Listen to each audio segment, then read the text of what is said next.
Neuvième jour de préparation pour la consécration à la très sainte Vierge Marie.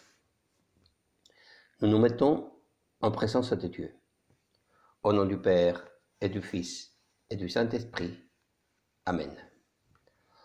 Aujourd'hui, nous allons demander la grâce de désirer ardemment d'être agréable aux yeux de Dieu et d'avoir la vie éternelle comme unique but dans tous mes choix, sans me laisser séduire par l'esprit du monde. Nous allons lire le numéro 78 au 89 du traité de la vraie dévotion à la Sainte Vierge Marie. Nous allons continuer avec les fondements théologiques du culte à Marie à travers les vérités. Nous en avons déjà vu deux. Nous allons voir aujourd'hui les trois qui restent. Troisième vérité, mourir à nous-mêmes et nous revêtir de l'homme nouveau. À cause du péché originel, nos meilleures actions sont ordinairement souillées et inclinées au mal, par conséquence du premier péché qui corrompit notre nature humaine. C'est pour cela que lorsque Dieu nous concède ses grâces, ordinairement, se souille à cause de la blessure que le péché originel a laissée dans notre âme. Mais Jésus nous enseigne à vaincre nos mauvaises inclinations. Il dit, et je cite de l'Évangile de Saint Luc, chapitre 9, verset 23, « Si quelqu'un veut venir à ma suite, qu'il se renie lui-même, qu'il se charge de sa croix chaque jour et qu'il me suive. » Cela veut dire que pour suivre Jésus, il faut se renier soi-même en se vidant de tout le mal qu'il y a en nous. Pour y parvenir, nous devons prendre conscience que le péché originel et les péchés actuels que nous avons commis, mortels ou véniels, quelque pardonnés qu'ils soient, ont augmenté notre concupiscence, notre faiblesse, notre inconstance, notre corruption, l'orgueil et l'aveuglement dans l'esprit, l'endurcissement dans le cœur, les passions révoltées et les maladies dans le corps.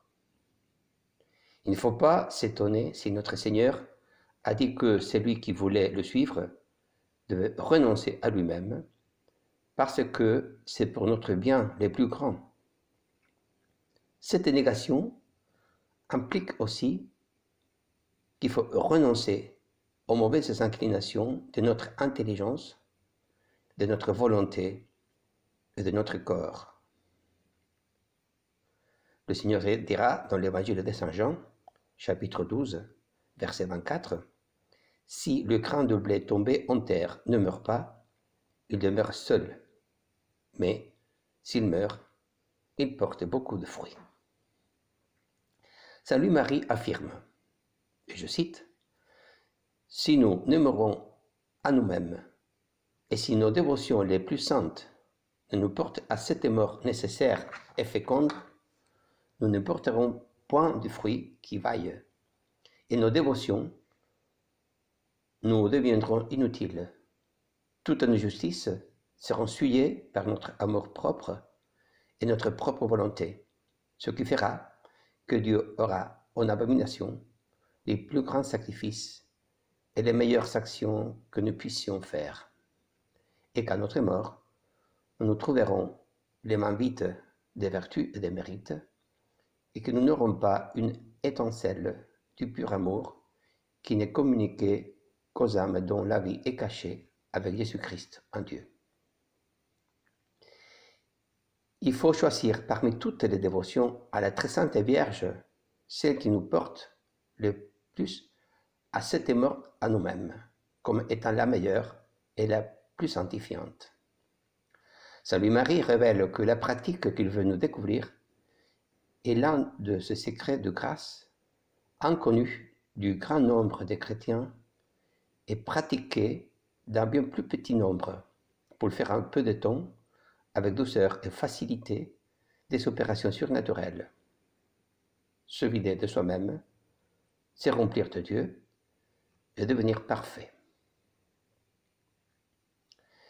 Quatrième vérité, la fonction maternelle de Marie facilite la rencontre personnelle avec le Christ.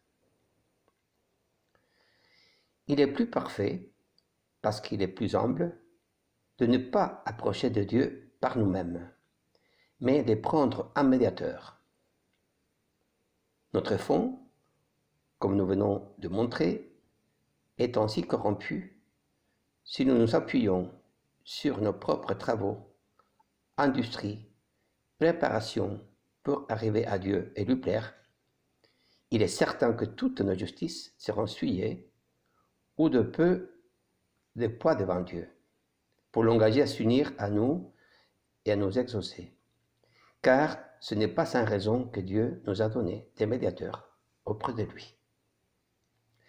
Le premier est Jésus-Christ. Il est notre avocat. C'est par lui que nous devons prier avec toute l'Église. C'est par lui que nous avons accès auprès de Sa Majesté divine. Or, puisque Jésus aussi est Dieu, en toutes choses égales à son Père, nous avons besoin d'un médiateur auprès du médiateur même. Le second médiateur est Marie. Si nous craignons d'aller directement à Jésus-Christ, ou à cause de sa grandeur infinie, ou à cause de notre bassesse, ou à cause de nos péchés, implorons hardiment l'aide et l'intercession de Marie, notre Mère. Elle est bonne, elle est tendre. Elle est si charitable qu'elle ne rebute personne de ceux qui demandent son intercession, quelque pécheur qu'il soit.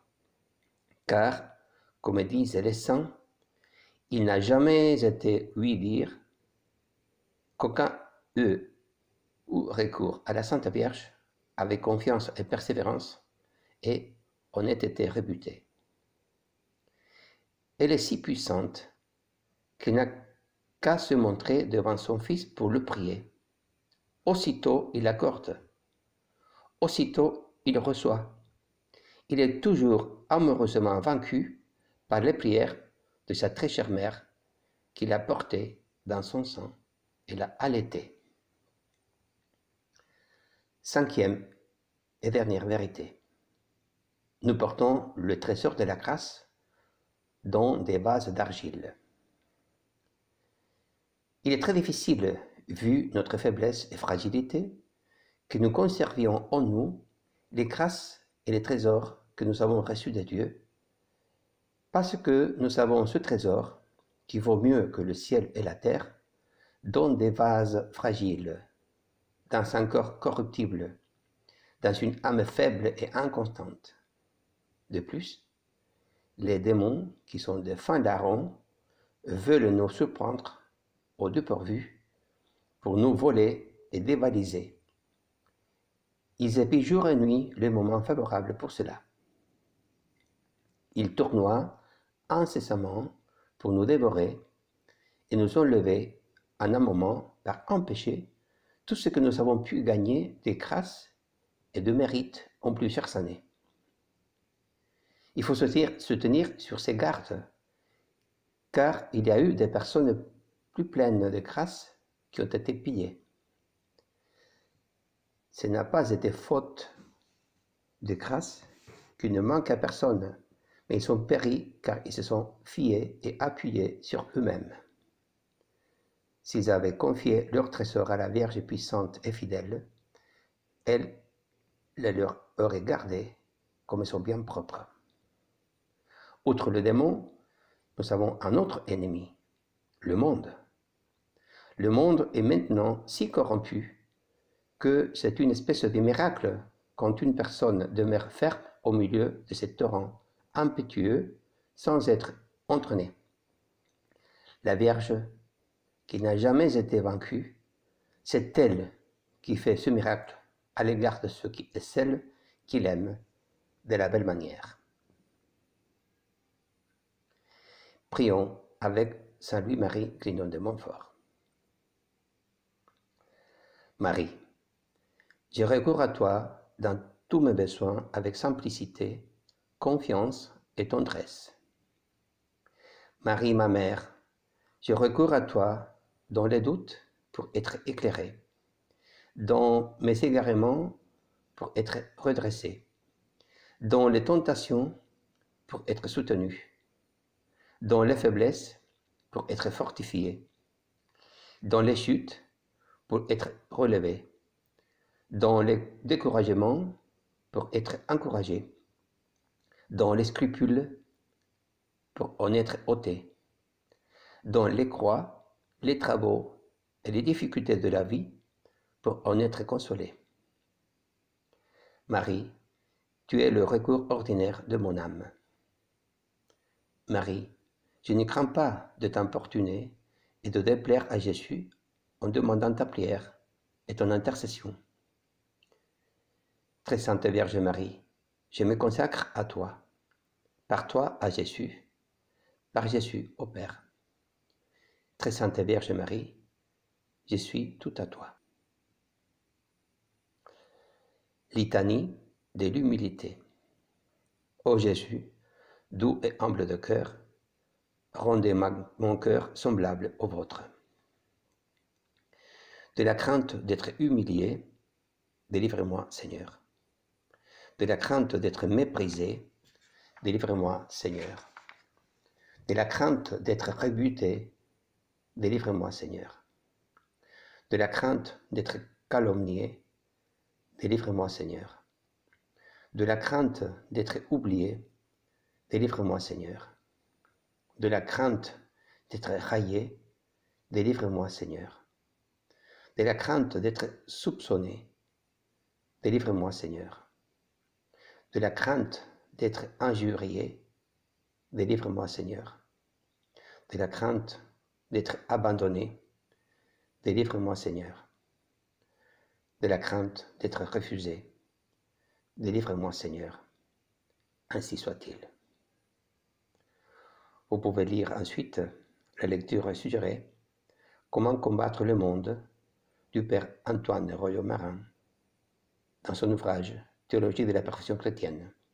C'est le 4e propos. Au nom du Père, et du Fils, et du Saint-Esprit. Amen.